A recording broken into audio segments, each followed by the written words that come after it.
നിൽക്കും. 1 × 40 അടി.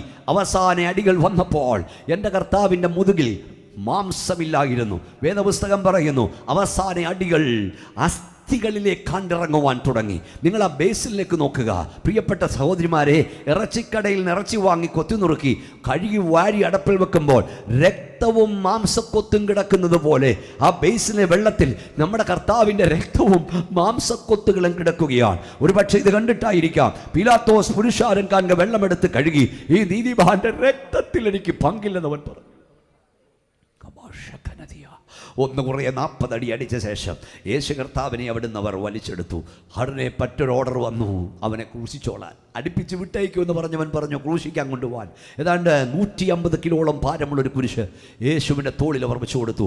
വേച്ചു പറയ്ക്കുന്ന കാലുകളോട് ഗൊൽഗോത്താവിനെ ലക്ഷ്യമാക്കി യേശു നടകൊള്ളുകയാണ്. ഓരോ തവണ യേശു വീഴുമ്പോഴും അവൻ്റെ പുറം അടിച്ചവർ ഒഴിവുചാല് പോലെ കീറി